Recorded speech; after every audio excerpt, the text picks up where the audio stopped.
Yesterday when I was at the store, you'll get it later. Well, hey there. Welcome back. As you know, I try to present things that are sort of homogenized in a way that makes them general and applicable to most people. I'm not really of the habit of, yesterday when I was at the store. If I do have some sort of situation or interaction, I reflect on it first, research it, think about it, and think about how I can present it to you in a way that is applicable to you. And even though I do strive to sort of homogenize stuff before you get to it, I do get feedback that people do like the personal connection because they are trying to make a personal connection, and I appreciate making a personal connection to you.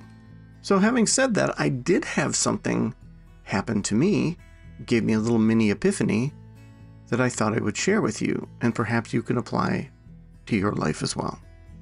I live about 6 or 7 miles away from a lake. It's really a great lake is what it is. One of the routes I like to take is to ride my bike down to the lake and then along a rather long path that stays adjacent to the lake the entire time. The entire round trip is about 27 miles.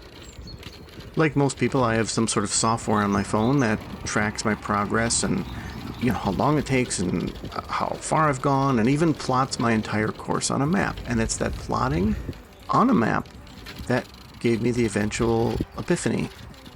I looked at the map and I thought, wow, why don't I just go straight down to the lake in this way, like literally straight that way, and pick this trail up here and then go?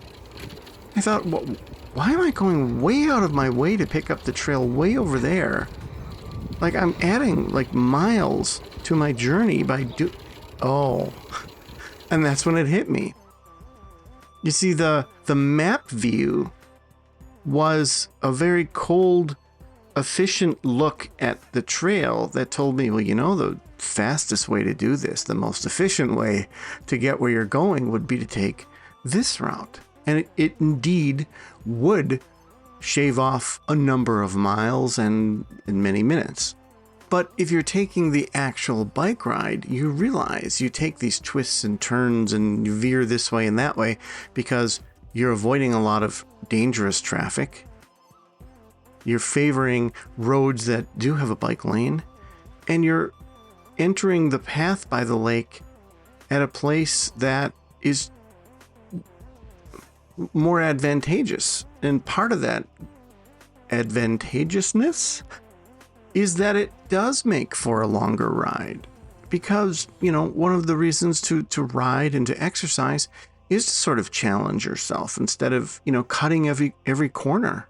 What hit me was the stark difference in what those two perspectives presented.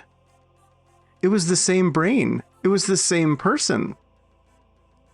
It was me. My entirely different perspective gave me an entirely different outcome and what I thought was best.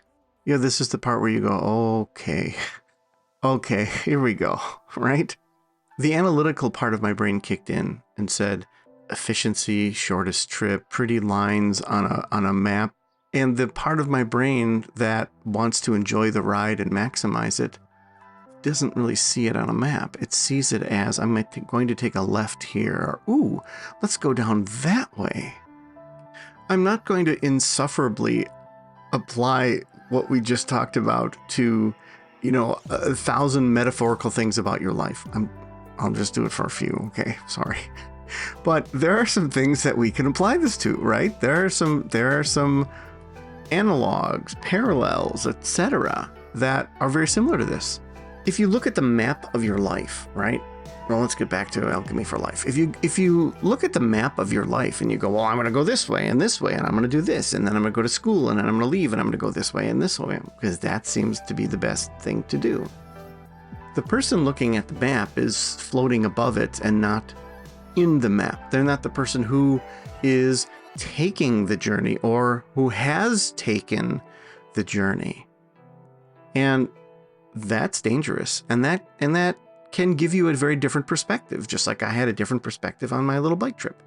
Because if you're looking down at the map, you're not going to see the traffic. You're not going to see, oh, this way just never feels right, or this is too bumpy, or this works this way, or I kind of want to take the long way.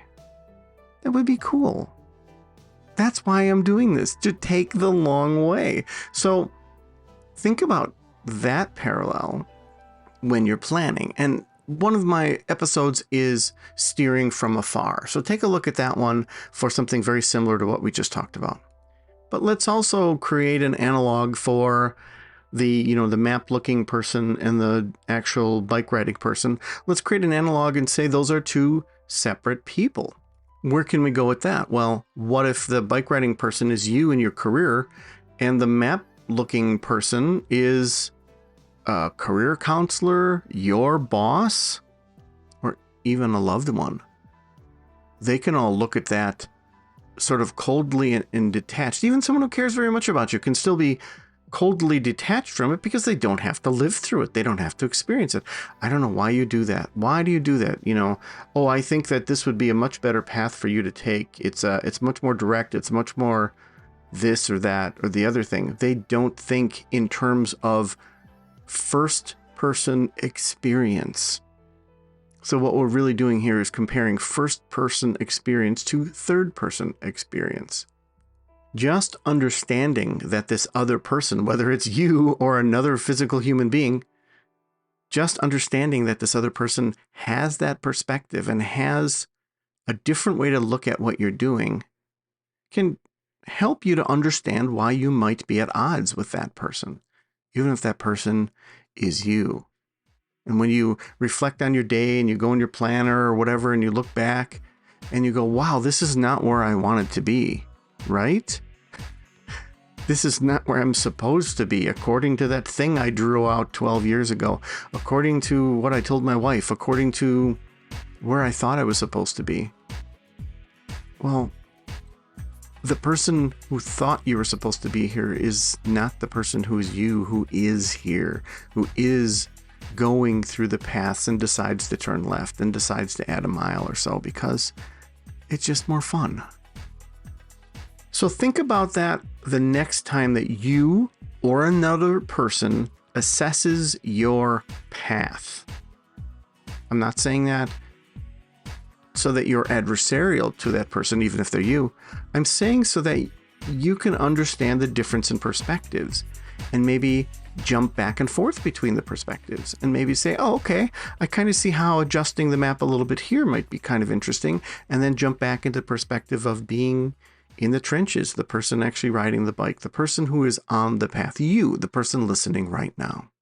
So your homework, if you choose to accept it, is A, think about those two people in your life, you, the person who's on the path, and that other person, whether it is your boss or someone you know or someone advises you, or even yourself from another perspective.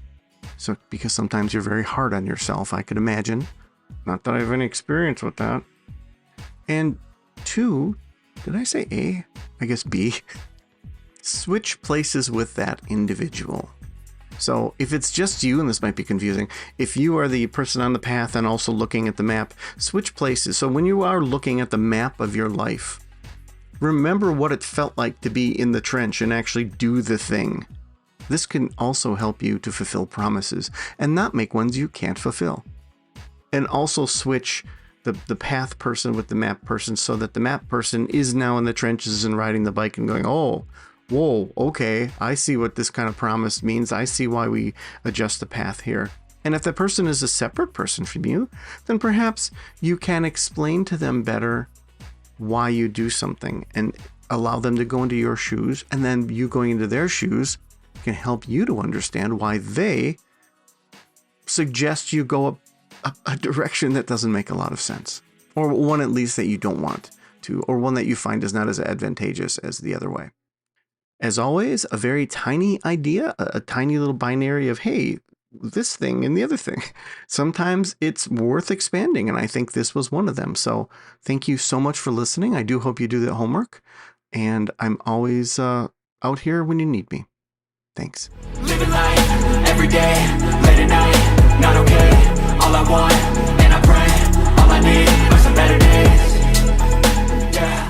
you for listening. If you enjoyed it, I'd appreciate a like, share, or subscribe. Feel free to reach out, and better days. Not okay, all I want, and I pray, all I need are some better days.